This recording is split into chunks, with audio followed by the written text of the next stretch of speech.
Hi, Thrivers. Today I want to talk about something that often gets overlooked during divorce, but in my opinion, it's the most important factor in how you come out on the other side: your health. I'm not just talking about eating your vegetables or going to the gym, although that really does matter. I'm talking about your whole well being, your body, your mind, your emotions, and even your spirit. Because the truth is, when you're going through a divorce, you're not just dividing assets or figuring out schedules. You're really in a season of stress. And if you don't protect your health during that storm, you can lose far more than money or property. You can really lose yourself. So in this video, I want to guide you through some practical ways to protect your well-being so that you don't just survive your divorce, but you come out stronger, clearer, and healthier on the other side. And here's the bonus. When your health is steady, when you're emotionally balanced and actually win in divorce negotiations because decisions are clearer, communication is calmer, and your future is set up on a stronger foundation. So let's dive in. First, let's talk about your physical health. Divorce takes a toll on the body. Your cortisol levels, your stress hormone runs wild. You might find yourself not sleeping, skipping meals, stress eating, or drinking more than you should. I know I did. And I get it. Here's the reality. When your body's run down and your brain's foggy, and when your brain is foggy, you can't think clearly about your finances, your kids, or your settlement. So what do? You have to keep it simple. Start with sleep. Guard your rest like gold. Aim for 7 to 8 hours. No screen scrolling in bed. Create a calm wind down routine. Hydrate. I know it sounds too basic, but your brain literally needs water to make decisions. Carry a water bottle and sip all day. Fuel your body. Try to keep blood sugar stable. That means protein with your meals, not just carbs. When your blood sugar crashes, your emotions spike, and you can go from calm to tears or anger in a snap. You don't need to train for a marathon. Just move your body every day. A walk outside, a yoga class, 10 minutes of stretching. It's not about looking good. It's about feeling strong enough to face what's in front of you. I know I was trying to really work out really hard during my divorce, and I was actually causing myself more stress because I was spiking my cortisol to an all-time high between the stress of the divorce and trying to stress my body with high impact workouts. It was not going well. Now let's shift to mental and emotional health. Here's the truth. Divorce is a roller coaster. You can be fine one minute and crumbling the next. That's really normal. But here's where emotional balance becomes a secret weapon. If you let your emotions drive every decision, you'll end up with agreements that are based on hurt, anger, or fear. And those decisions can cost you big, financially, legally, and personally. So how do you stay balanced? Number one is therapy or coaching. This is not a luxury. It's a tool. Having a neutral space to process your feelings keeps them from spilling over into your negotiations. Number two, mindfulness. This was huge for me. That doesn't mean you have to sit cross-legged on a cushion. It can be as simple as pausing before you respond.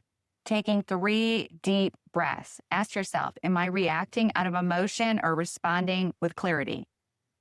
That little pause can save you from sending that text you'll regret or saying something in mediation that backfires.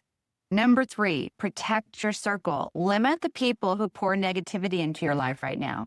You really don't need that. Surround yourself with people who want to see you rise, not people who keep you stuck in the drama. Let's talk about the connection between health and negotiations. Here's where this all ties together. Divorce negotiations are not just about dividing assets. They're about building the roadmap for your next chapter.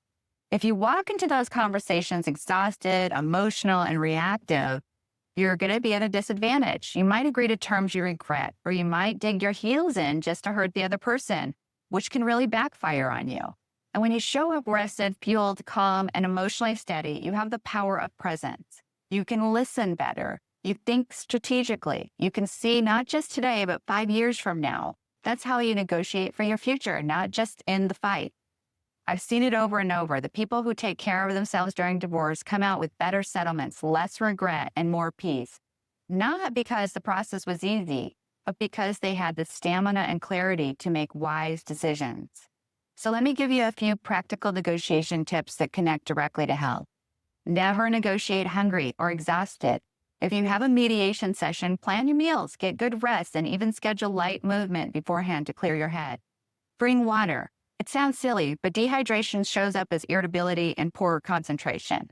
Schedule breaks. Don't let anyone rush you into an agreement. Step out, breathe, stretch, call a supportive friend.